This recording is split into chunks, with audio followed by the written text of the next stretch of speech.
Olá, olá, sucesso com você? Se não tiver sucesso, ó, boas energias que o sucesso vem. Segura com força, beleza? Estamos para mais uma aula. Eu gosto de chamar de bate-papo, mas é aula, né? Mais uma aula. E o objetivo de hoje é falar da responsabilidade dos sócios ou das sócias. No popular, gente, quando é que a pessoa física pode tomar fumo? Por causa de uma dívida tributária da empresa. Quando é que o fisco pode pegar o patrimônio, as coisas, bagunçar a vida da pessoa física, do empresário, da empresária, do sócio, da sócia, do diretor, da diretora da empresa, do gerente da empresa? Quando é que o fisco pode ir atrás da pessoa física para cobrar dívidas tributárias da pessoa jurídica? É isso que a gente vai ver hoje, tá bom? E antes de mais nada, é importante lembrar que isso nem é tributário. Nem é tributário que eu vou falar aqui, né? A pessoa jurídica é uma ficção jurídica. Nossa, fica redundante, né? Mas é isso aí. Pessoa jurídica não existe, gente. É uma ficção. É uma coisa que o direito inventou justamente para que as pessoas pudessem empreender sem botar o seu patrimônio na reta. Porque afinal nós temos família. Ninguém quer perder os seus bens pessoais. Então a pessoa jurídica nada mais é do que você pega um pedaço dos seus bens, um pouco de dinheiro ou algum outro bem que você tenha. Você monta uma empresa, certo? Essa empresa é separada de você. Essa empresa compra, vende, troca, negocia, tem lucro ou tem prejuízo, paga impostos, tudo é empresa, não é você, é separado. Beleza? Tranquilo até aqui? Bom, e isso, gente, foi inventado para funcionar. Veja bem, ó, se pessoa física é separada de pessoa jurídica, ó, elas nem se olham, cada uma do seu lado. Se o fisco pudesse, toda vez que a pessoa jurídica estiver devendo um tributo e não pagar, se o fisco pudesse, de qualquer maneira, à torta e à direita, cobrar da pessoa física, vocês concordam que essa separação na prática não existiria? Vocês concordam que isso desanimaria a galera de empreender, não é mesmo? Porque, eu quero deixar o meu patrimônio físico separado da jurídica. Se não for assim, por que eu vou criar uma pessoa jurídica então? Tá bom? Então isso nem é matéria de direito tributário, mas é o contexto aqui, é a premissa básica. Pessoa jurídica é uma coisa, pessoa física é outra coisa. Então a regra geral é: débito da pessoa jurídica é uma coisa, débito da pessoa física é outra. Separado. Beleza? Mas existem algumas exceções. E o que a gente vai ver aqui é: quando é que existe essa exceção para o direito tributário? Resumo em outras palavras: a empresa está devendo um tributo quando é que a pessoa física pode ser ameaçada, pode ter que pagar esse tributo. O fisco pode pegar os bens da pessoa física para pagar esse tributo. Eu lembro que eu tinha uma terapeuta e ela cuidava dessa minha saúde mental, por isso que eu sou assim, né? E ela tem uma empresa, além de ser terapeuta, ela tinha uma empresa que fabricava ração de cachorro. Do interior, ela de Jundiaí. E um dia ela estava toda preocupada porque a empresa estava devendo uns tributos lá. E ela estava preocupada, mas, Verônica, será que o fisco pode pegar meus bens, já que a empresa está devendo tributo, está atrasado e não sei o quê? E aí, a resposta que eu dei para ela é o que a gente vai ver aqui hoje. E basicamente eu falei: não é assim. O fisco não pode pegar os seus bens pessoais para pagar tributo da empresa, mesmo que esteja atrasado. Mesmo que a empresa não pague, mesmo que o fisco ajuize uma execução fiscal lá, certo? Para que o fisco consiga pegar os seus bens, eu falei para ela, o nome dela é Ana. Vou falar só o primeiro, não vou falar o segundo porque eu não pedi autorização para contar essa história. Então Ana tem um monte. Beleza? E faz muitos anos que eu fiz essa terapia com ela. Eu fazia o processo terapêutico com ela. E eu falei: Ana, fique em paz, né? Se você, Ana, não agiu. Primeiro, perguntei para Ana, Ana, você tem poder de gerência na sua empresa? Você toma decisões? Porque tem essa diferença também. Tem aquela pessoa que está na empresa, que faz parte da empresa como gerente, diretor, sócio ou sócia, que ela tem poder de gerência. Ela toma decisões ali no dia a dia. Tem outras pessoas que não têm poder de gerência, só tá o nome lá e pega os dividendos no final. Primeira coisa que eu perguntei para ela, você tem poder de gerência aí nessa empresa? Você toma decisões? Ela, não, é outra pessoa que cuida disso. Eu não, tanto que eu sou terapeuta. Eu falei, faz sentido. Então, beleza, já tem um ponto positivo para você que já é mais difícil o fisco ir atrás dos seus bens. Segunda coisa, Ana, se você tivesse poder de gerência, o fisco só poderia ir atrás de você se você tivesse agido para além dos seus poderes de gerência. Se você tivesse mandado, por exemplo, não emitir nota fiscal, né? Se você tivesse feito uma negociação, alguma decisão ali muito arriscada, que tivesse além dos seus poderes de gerência. Então, vamos supor, por exemplo, você é um gerente que tem capacidade para assinar contratos de até 50 mil reais. E você deu a louca em alguns meses, você começou a assinar um monte de contrato sem verificar se isso ia dar problema, sem pagar tributos, e emitiu nota, tudo em valores bem maiores do que você tinha poder ali. Você tinha poder de decidir até 50, você fez coisa de 100, de 200, você deu a louca. Você agiu com poderes além daqueles que você possuía. Beleza? Então eu falei para ela, fique em paz, viu, Ana? Que vai ser muito difícil de o fisco conseguir invadir o seu patrimônio pessoal. Se por um acaso ele tentar, porque o fisco vai tentar, não é? Se ele tentar, as chances de defesa para te proteger são muito boas. Bom, essa resposta, já dei a resposta para vocês. E agora vamos ver a base legal disso. Óbvio que eu não expliquei isso para Ana, a base legal, porque ela não é advogada. Mas para você, que é tributarista, não sei se é contador, se é contadora, se é advogado, se é advogada, ou qualquer outra formação, porque qualquer pessoa pode ser tributarista, não é? Eu vou dar o embasamento técnico, beleza? Então, antes de mais nada, vamos ler no Código Tributário Nacional, onde está escrito sobre esse tema, responsabilidade dos sócios. Que bonitinho. Olha aqui, ó. Artigo 135 do Código Tributário Nacional, ó. São pessoalmente responsáveis, pelos créditos correspondentes a obrigações tributárias resultantes de atos praticados com excesso de poderes ou infração à lei, contrato social ou estatutos. Percebe? Excesso de poderes ou infração à lei, contrato social ou estatutos. Quem é que é pessoalmente responsável? Tem a lista aqui embaixo, ó. As pessoas referidas no artigo anterior. Aqui o artigo anterior tá aqui os sócios. Olha que maravilha, ó. No caso, aliás, aqui os sócios, né? No caso de liquidação de sociedade de pessoas, mas os sócios de maneira geral, beleza? Mesmo que a sociedade não seja liquidada, se os sócios agirem com excesso de poderes, infração à lei, infração ao contrato social ou ao estatuto da empresa, vou estar gravando, tá? Ele vai ser pessoalmente responsabilizado. O que é que significa na prática ser pessoalmente responsabilizado? Vá atrás dos seus bens, meu Deus do céu. Homem do céu. Pegar seus bens para pagar o tributo. É isso aí. Fechou? E aí tem a lista lá das outras pessoas do artigo anterior, mas o nosso foco aqui é sócios da pessoa jurídica, tá? Vamos focar.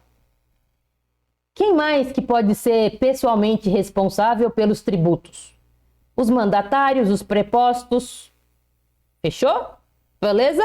Os empregados. Se agirem com excesso de poderes. Veja, isso é muito importante. Quem mais, gente, que pode ser responsabilizado pelos créditos tributários? Os diretores, gerentes ou representantes da pessoa jurídica de direito privado. Não precisa ser sócio, você pode ser diretor, gerente, eu mesmo já fui gerente de várias empresas, ou representante da pessoa jurídica. Beleza? Sacaram aqui, então, que a premissa é a pessoa física só vai ser atingida se, vou falar de novo, somente se ela agir com excesso de poderes, infringir a lei, o contrato social ou os estatutos. Verônica, o que significa isso?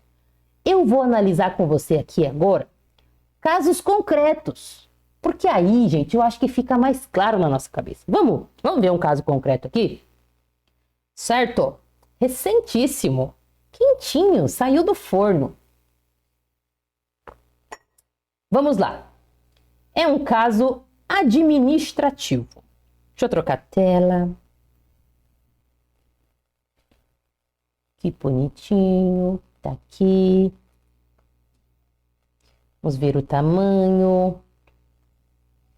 Vamos colocar aqui no começo. Bom, primeiro caso que nós vamos analisar, que vocês vão ver na prática como funcionam as paradas de sucesso. Você vê que esse caso é do CARF, ou seja, eu trouxe de propósito.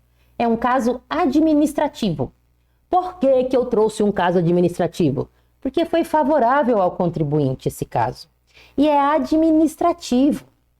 Administrativo, jogando a real para vocês, é bem comum a gente tomar pau, viu? A gente perde lá no CARF. Porque o julgamento lá é paritário. 4 de um lado, na verdade agora é 3 de um lado, 3 do outro. 3 representantes do fisco que julgam, 3 representantes do contribuinte. Se der empate, o presidente da Câmara desempata. E ele é sempre do fisco. Ou seja, é bem provável perder, é bem comum, provável não, vai. É bem comum perder na esfera administrativa. E esse cliente aqui ganhou. Cliente não, que não é meu cliente, esse contribuinte. Ele ganhou na esfera administrativa. O que mais que me chamou a atenção desse caso? Ele é recente. Ele foi julgado em março desse ano, foi publicado esses dias atrás. E o que mais que me chamou a atenção neste caso aqui? É um caso que teve acusação de fraude, de sonegação fiscal. O fisco acusou a empresa de não emitir nota, de omitir receita. Ou seja, ela vende e não emite nota, gente. Isso é sonegação fiscal na veia. É grave esse caso aqui. E mesmo assim, a responsabilidade dos sócios foi afastada. Então vamos ver esse caso? De um frigorífico. Que bonitinho. Vamos lá. Vamos ver as acusações. Olha de quanto estamos falando. 250 milhões cobrados de imposto de renda e 89 milhões cobrados de contribuição social. Ou seja, é um caso importante. Não é um casinho pequeno, não. Legal esse caso, eu adorei. Vamos continuar. Qual foi a acusação? Fechou? Bom, essa empresa aqui, primeira coisa, ela colocou lá nas obrigações acessórias dela, na ECF, Escrituração Contábil Fiscal, que ela teve receita. Só que ela não pagou o imposto de renda, velho. Eu não sei o que deu nessa empresa, não. Colocou lá que teve receita e não pagou imposto de renda nenhum. Mas fora isso, ela não colocou tudo que ela teve de receita. Colocou só um pedaço. Olha o que o fisco falou. Você falou, empresa, que você teve 294 milhões, ó, tá aqui, ó, de receita. Só que eu vi no seu SPED que você emitiu nota fiscal de 435. Ou seja, você escondeu informação de mim. Na verdade, quando eu estava falando o geral desse caso, eu falei que essa empresa não emitiu nota, né? Deixa eu retificar, ela emitiu nota sim. Só que ela não colocou na obrigação acessória dela, tá bom? Então ela emitiu nota. Mas não informou para o fisco a receita que ela teve, né? Aí o fisco foi lá e falou assim, então faz o seguinte, já que você escondeu de mim receita, eu vou fazer um lançamento e vou te cobrar um imposto, minha filha do céu. Você sonegou o imposto, tá aqui, ó. E aí ela pegou e fez o seguinte, tinha um sócio, o Eurico, E o fisco, no auto de infração, falou: Eurico, Eurico Dias Tavares, olha só, é o seguinte, ó. Além de eu cobrar esse dinheiro da empresa, eu vou cobrar de você também. Beleza? Vou cobrar de você também. Você é responsável tributário. Muito que bem, muito que bem, muito que bem. Vamos descer mais um pouquinho para este caso. Desce mais um pouquinho. Desce mais, desce devagarinho. Vamos descer aqui, ó. Continua contando a história. A empresa informou o frigorífico, né? Que teve receita de 294 milhões, mas na verdade foi mais. E aí, sobre essa diferença, eu vou cobrar imposto de você. Vamos descer mais um pouquinho, ó. Isso se chama omissão de receitas. Omitiu, escondeu receita que teve. Lembrando, se eu estou falando de imposto de renda, esse caso, o que é o imposto de renda? Receitas menos despesas. Essa empresa é do lucro real. Receitas menos despesas. Então, se eu esconder alguma receita aqui, ó, receita menos despesa é igual ao lucro. O lucro é minha base de cálculo. Se eu esconder alguma receita aqui, vocês concordam que meu lucro diminui? Se meu lucro diminui, minha base de cálculo do imposto diminui e logo meu imposto diminui também. Por isso que omitir receita é algo bem grave. Vamos descer mais um pouquinho. Aqui está falando que teve evasão tributária, que é diferente de elisão tributária. Elisão é o planejamento tributário dentro da lei. Por exemplo, eu escolho o presumido ao invés do real, porque o presumido eu pago menos. Se eu puder, se eu estiver dentro dos limites legais. Certo? Eu vou instalar as minhas atividades, se isso for real, não é? Na cidade, no estado que cobra menos ICMS. Muita gente fazendo isso, mas com a reforma tributária isso não vai mais funcionar. Beleza? Mas basicamente elisão é o planejamento tributário dentro da lei. Agora, evasão, você está sonegando imposto mesmo, você está cometendo crime. E aqui o fisco falou que essa empresa sonegou imposto porque ela escondeu receita. Aí, ó, olha só o que o fisco falou, ó. Ô empresa, você praticou atos que demonstram a presença de dolo. Você escondeu as coisas de mim, meu. Sonegação fiscal. Vou te aplicar a multa qualificada de 150%. O que mais que o fisco falou assim, ó? Falou aqui, ó. Além disso, ô empresa, sabe o que você fez? Você trocou de sócio, você botou um sócio aqui novo, que o nome dele é Marcos. Olha só, gente, informações cruzadas da Receita Federal. O nome desse sócio aqui é Marcos. Só que eu fui pesquisar esse Marcos, ele é pobre, velho. Tô traduzindo aqui, ó. Ele nunca entregou imposto de renda. Entregou só em 2005, 2007, 2018 e 2019. Ou seja, ele não tem renda. Eu fui pesquisar, ele não tem receita, ele não tem renda de lugar nenhum. E de repente ele é dono de uma empresa de 400 mil reais? Esquisito, não? Não é esquisito? Então, eu vou manter esse débito para o sócio anterior mesmo, que é o Eurico, que é o que foi responsabilizado. Muito que bem, vamos descer mais. E aí, aqui, ó, por que é que eu estou cobrando do Eurico? Porque ele era o único sócio da empresa na época dos fatos. E olha o que o fisco falou, ó. Tendo praticado atos com excesso de poderes. Beleza? Aí o fisco falou assim, ó. O artigo 135 estabelece a responsabilidade de terceiros, tá aqui, ó, relativas a créditos tributários de empresas quando da ocorrência de atos praticados com excesso de poderes ou infração à lei, contrato social ou estatuto. E aqui segue mais, ó. O Eurico, como único sócio da empresa, se beneficiou do não pagamento dos tributos, agindo além do que determina a lei como gerente e representante da empresa, sendo pessoalmente responsável pelos créditos tributários de imposto de renda e contribuição social. Resumo da ópera, eu vou cobrar do Eurico. Se ele tiver um carro, vou penhorar um carro. Se ele tiver dinheiro na conta, vou penhorar para poder pagar esse débito aqui. É isso, gente. Essa é a intenção. Vamos descer mais? Muito que bem. Vocês estão vendo que esse caso não é simples. Esse caso é com valores altíssimos, acusações importantes, não é um caso simples de analisar. Aqui, ó, eu grifei esse pedacinho porque na defesa do Eurico, ele falou assim, ó, foi isso que eu respondi para Ana, minha terapeuta, em outras palavras. Não existe no direito brasileiro previsão e responsabilidade tributária objetiva para terceiro, ou seja, alguém que não seja pessoa jurídica, em face da obrigação tributária da pessoa jurídica. Ou seja, a pessoa física não responde pelos débitos da pessoa jurídica. Apenas isso só pode acontecer em hipóteses excepcionais. Excepcionais. Ou seja, não é sempre. Só se acontecer coisas específicas. Como por exemplo, agir com excesso de poderes, infração à lei e tudo mais. Vamos descer mais um pouquinho.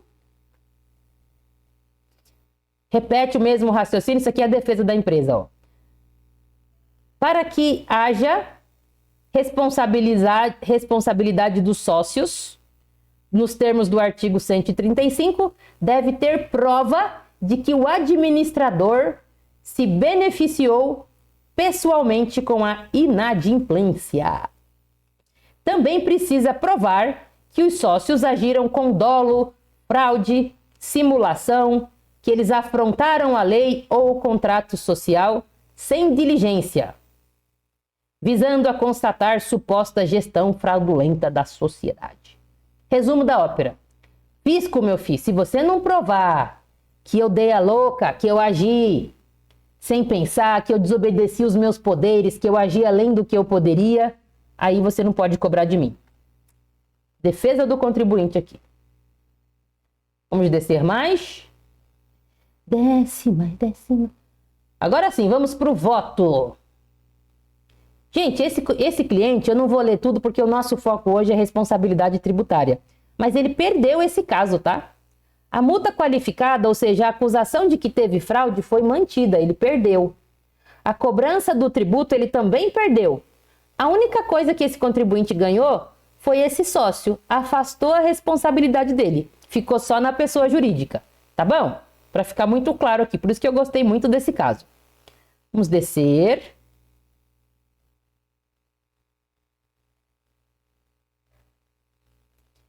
Para a parte que nos interessa. Quem quiser procurar esse caso, ele é público, tá bom? Deixa eu até falar o número do acórdão, ó.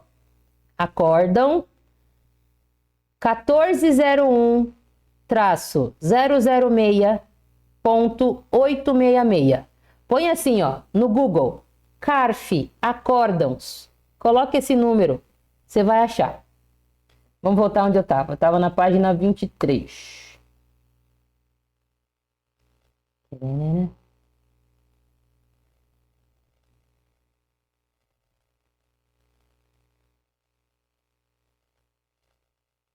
Achei. Tá aqui, ó. Responsabilidade tributária. Essa é a única parte que o contribuinte ganhou. Quem foi responsabilizado pelos débitos da pessoa jurídica? O Eurico, que era sócio. Aqui ele reproduz o artigo 135 do CTN que a gente acabou de ler. E aqui, ó, olha o que o voto disse. Autoridade fiscal para atribuir... Aqui só está falando, ó. Nota-se que a autoridade fiscal para atribuir responsabilidade tributária ao senhor Eurico limitou-se a destacar os seus poderes de gestão no ano calendário objeto do processo administrativo.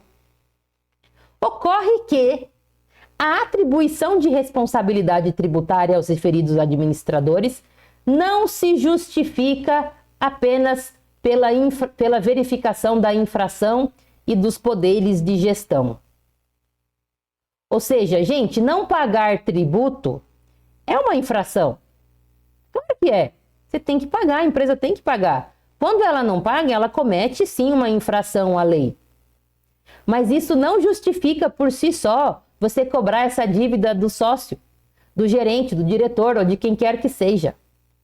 E não basta falar que o sócio, o diretor, o gerente, o empregado ou quem quer que seja tinha poderes de gestão. Não. O fisco tem que provar que essas pessoas, o sócio, o gerente, diretor ou qualquer outra pessoa que esteja sendo acusada, o fisco tem que provar que essas pessoas agiram com excesso de poderes.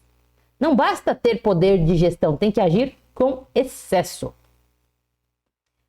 Certo? Aí aqui, ó, eu achei legal, porque o julgador, ele citou aqui assim, ó, para você cobrar dos sócios, ou seja, para você aplicar o artigo 135 do Código Tributário Nacional, você vai ter que atender às seguintes exigências. Quais exigências para cobrar o débito da empresa e da pessoa física? 1. Você vai ter que identificar qual era a função desse sócio, desse diretor, desse seja lá quem for. 2. Você vai ter que provar qual era a função dele. 2. Você vai ter que identificar a conduta que ele fez que foi excedente, que foi a mais do que esses poderes que ele tinha. 3. Você vai ter que provar, fisco, que essa conduta com excesso de poderes que ele teve tem a ver com esse débito que você está cobrando. Beleza? E 4, fisco, fio do céu, você vai ter que apresentar provas e indícios de tudo isso. Se você não apresentar, você não pode cobrar da pessoa física. Beleza? Aí ele fala aqui, ó, neste caso, fisco, a autoridade fiscal não indicou a conduta de forma individualizada que tenha sido com excesso de poderes. Não basta afirmar aquele sócio agiu com excesso de poderes. Não, não basta a afirmação. Você tem que provar, explicar, tá, mas qual o poder que ele tinha e como que ele agiu, concorda? É essa a lógica. Qual o poder que ele tinha e como que ele agiu. Ele agiu além do poder que ele tinha? Porque se ele tiver agido só dentro do poder que ele tinha também, gente, também não pode cobrar dele. Percebe as sutilezas? Por isso que eu falo, tributário é caso concreto. Não adianta decorar a tese, é o caso concreto. Fechou? Então, nesse caso, esse sócio conseguiu sair da responsabilização porque o fisco não provou que ele agiu com excesso de poderes. Certo? Que maravilha! Vamos ver um caso do STJ agora.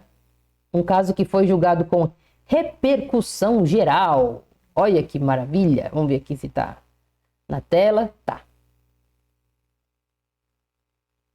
Vou falar que o recurso especial é público também, tá? Você pode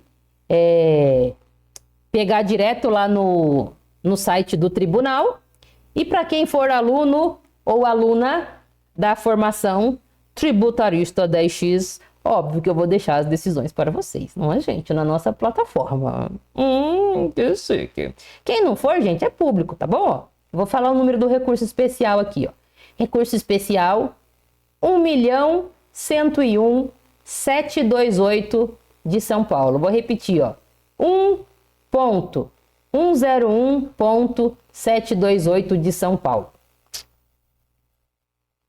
Certo ou certo? Esse caso aqui também, o fisco tentou cobrar os débitos dos sócios. E o STJ falou, não pode. Sabe por que não pode? Tá aqui, ó. No que se refere à responsabilidade dos sócios, conforme jurisprudência pacificada do tribunal, essa responsabilização só pode acontecer de forma excepcional.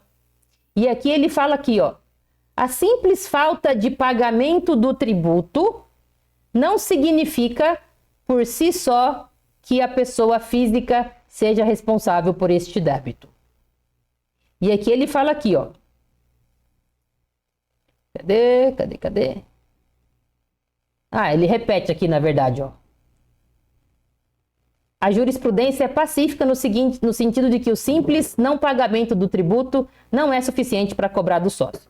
Para cobrar do sócio, você precisa provar aqui, ó, que o sócio agiu com excesso de poderes ou infração à lei. Gente, para você saber o que é excesso de poderes, você vai ter que analisar o caso concreto.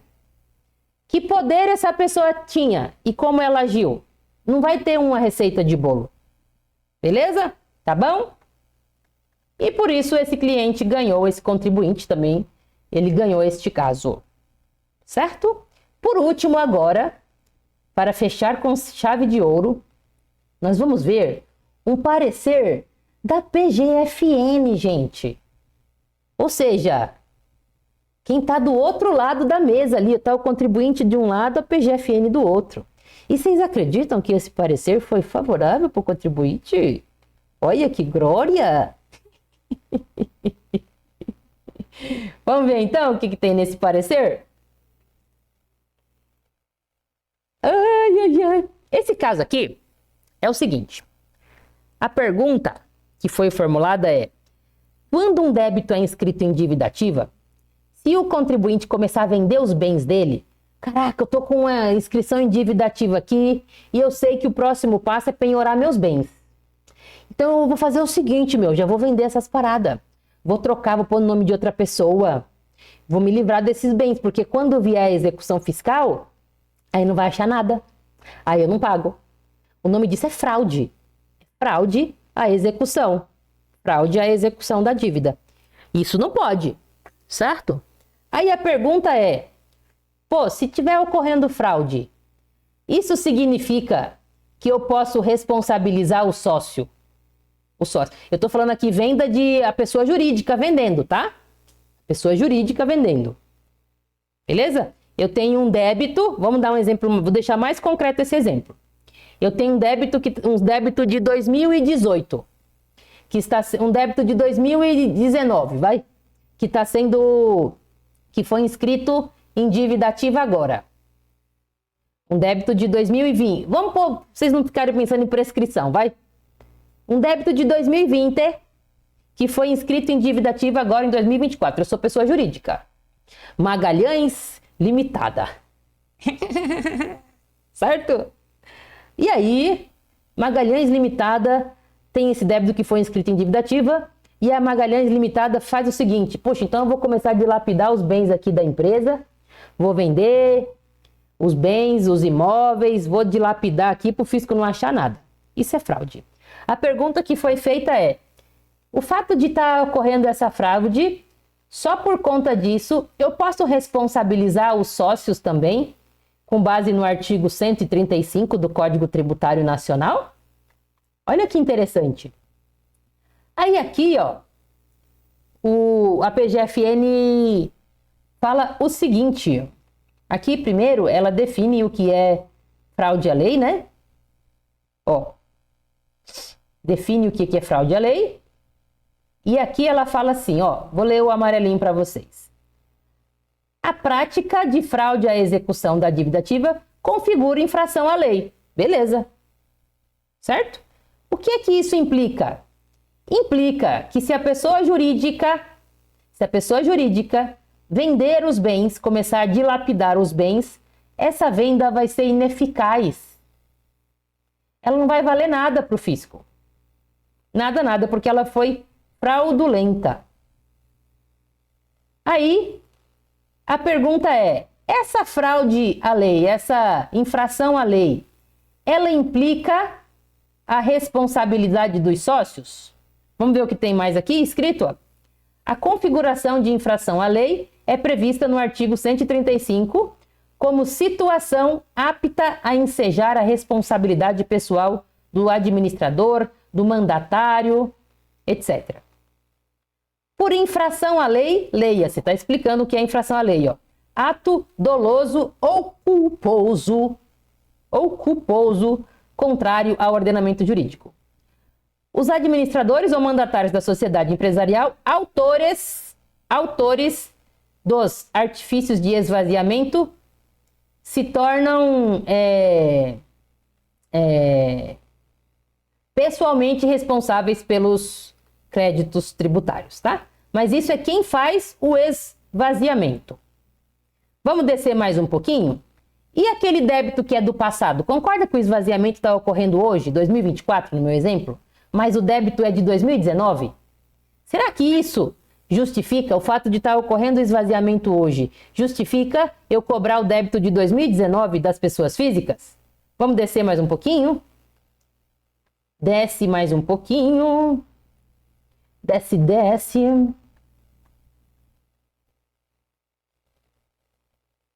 Beleza, vamos começar. Aqui o que o parecer da PGFN diz. Esse parecer também é público, tá? Deixa eu falar o número aqui para você. Ó, é Google, gente, de verdade, de coração. Você põe no Google, você acha rapidinho. Você põe assim, ó, parecer PGFN CAT número 31 de 2018. Foi assim que eu achei esse. É muito facinho. Quem é aluno eu vou deixar. Quem não é, como é público, você procura lá, tá bom? Combinado assim?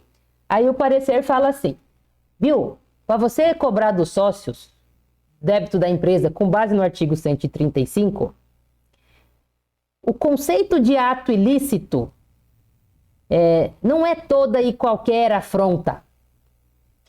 E não é também o mero inadimplemento do débito. Para você cobrar da pessoa física, entende-se por ato ilícito tão somente aqueles atos contrários à lei que acarretem impactos no adimplemento tributário do contribuinte e que afrontem diplomas normativos vinculados às atividades e à existência da pessoa jurídica. Ou seja, você tem que ver se o ato que essa pessoa física cometeu tem a ver com aquele débito específico. Não é qualquer ato, gente. Tem que ter uma coisa, tem que ver com a outra. Fechou? Vamos descer mais? Tá vendo aqui, ó? O ato com excesso de poderes ou com infração à lei tem que ter ajudado, de alguma forma, no inadimplemento, ou seja, em não pagar aqueles tributos. Vamos descer mais um pouquinho.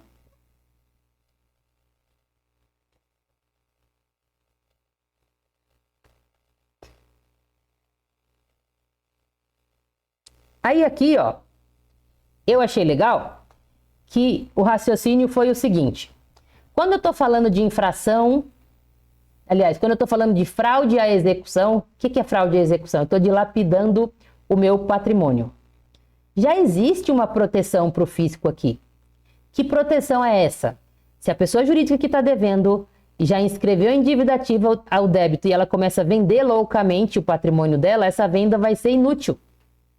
O fisco vai desconsiderar essa venda, vai ser ineficaz. Isso já é a proteção mais do que o suficiente para o fisco. Não tem lógica, além dessa proteção que o fisco já tem, que ele vá também atrás da pessoa física que eventualmente não teve nada a ver com a criação desse débito lá no passado. Uma coisa é a fraude que está acontecendo hoje. Eu tenho que ver quem é que está fazendo essa fraude hoje. O débito, ele é do passado. Eu tenho que ver quem é que contribuiu com aquele débito agindo com excesso de poderes. Percebe a diferença? Uma coisa é o passado. O débito lá no passado. Eu tenho que analisar os fatos do passado. O fato de estar havendo dilapidação do patrimônio hoje não significa que eu posso necessariamente colocar todas as pessoas físicas, cobrar os tributos dessas pessoas físicas por coisas do passado. Achei sensacional. Vamos descer mais um bocadinho.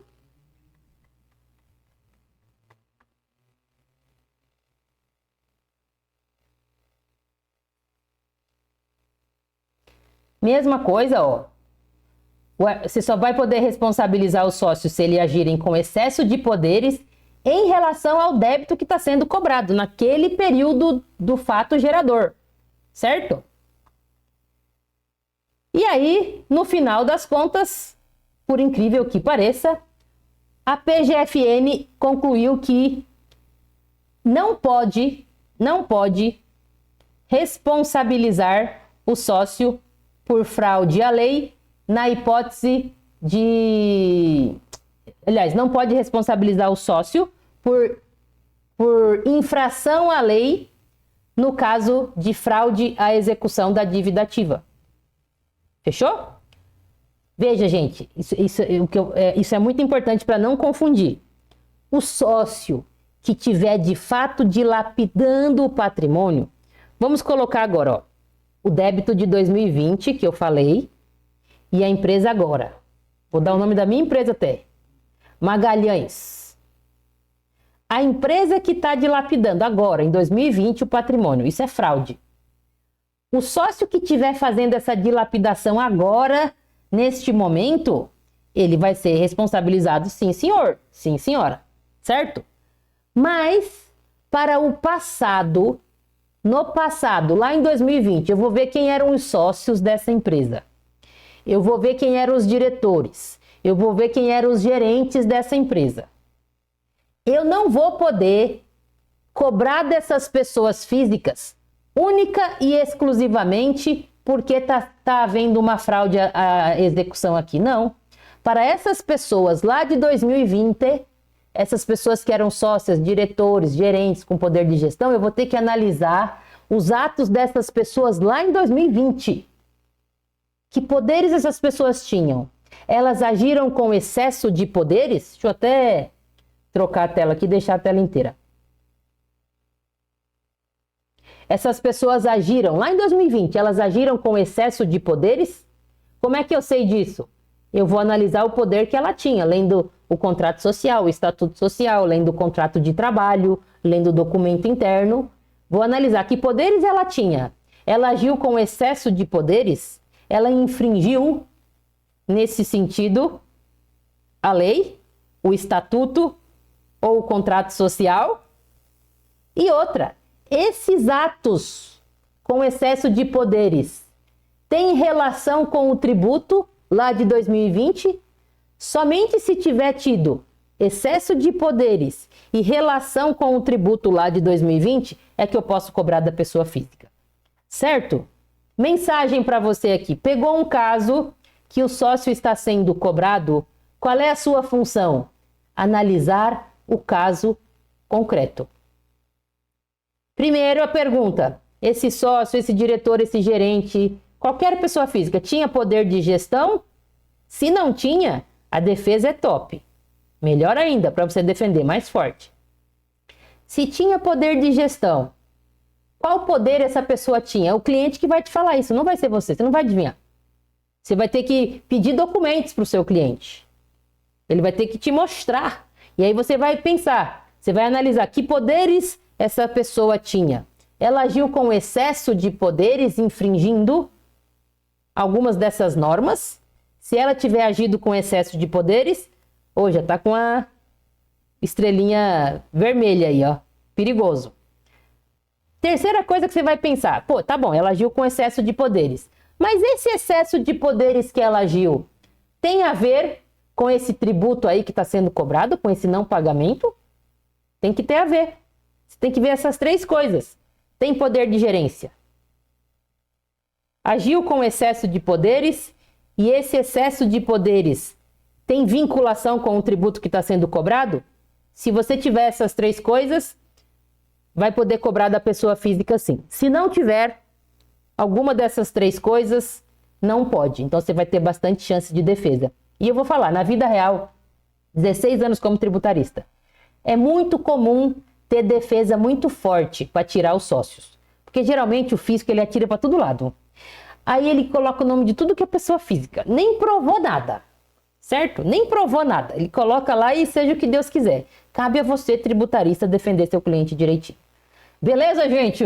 Um beijo no coração de vocês e sucesso!